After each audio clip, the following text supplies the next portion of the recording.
So I want to jump over to this post from 2X Chromosomes from 6 months ago, and I'll never forget this story. I don't know if it's true. It's a Reddit post. Not everything on the internet is legitimate.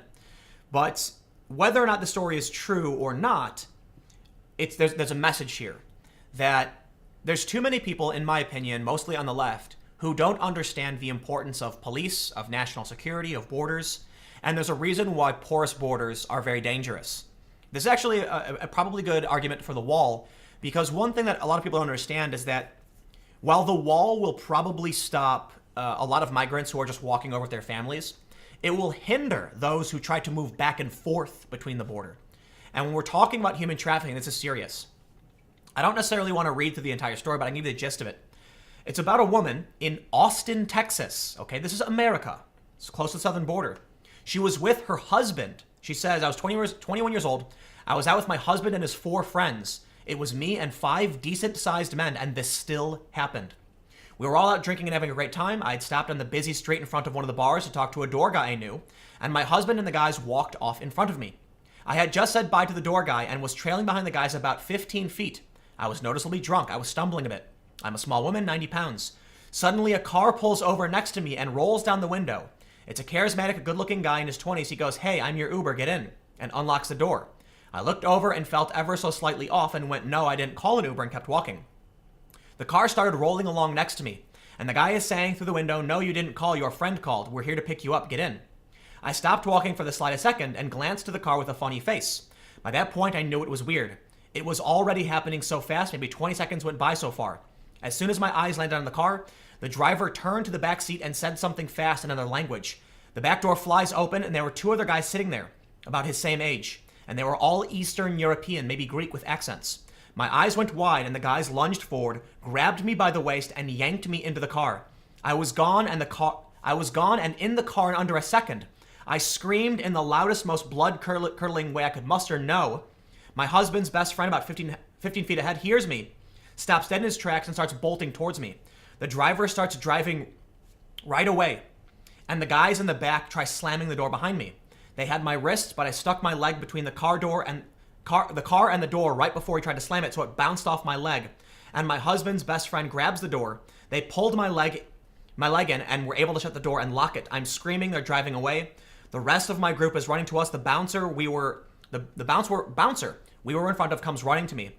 And him and my husband's best friend run after the car a few feet and yank me out of the still open window by my arms while the car is still moving.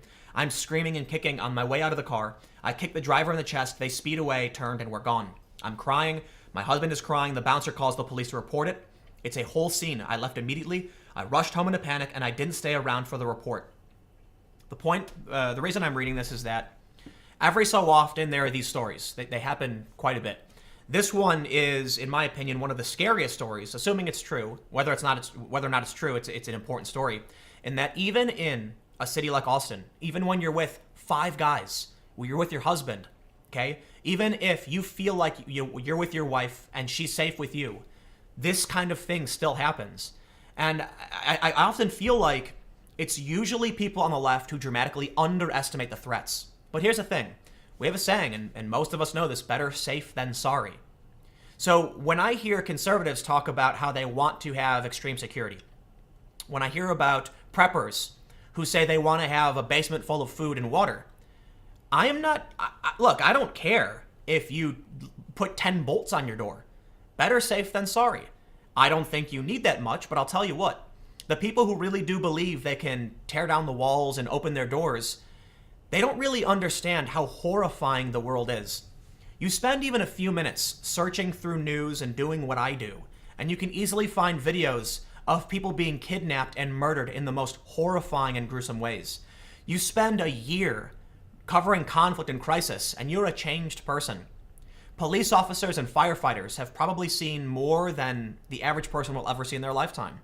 It's shocking to me that we can hear these stories, we can look at these videos, and it feels so far away. It's funny to be like, oh, it's the anarchists in Mexico, but this stuff happens in the United States. And to the people who work in emergency services, they probably understand it better than the average person. And it's unfortunate that those who don't understand how truly dangerous things can be are the ones pushing for these laws that are going to make things ridiculously unsafe.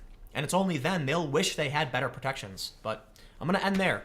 Once again, just another story of how terrifying the world can really be, and why it's important to be calm, collected, but truly understand why security, national security, why borders, why law enforcement, why these things are important. I assure you, you do not want to live in these countries. I assure you, America really is a wonderful place for all of its faults that need to be fixed, for all of the problems that I believe need to be fixed, that I will praise the activists for trying to fix. Let's never lose sight of how good we really have it. Stick around, another video coming up in a few minutes.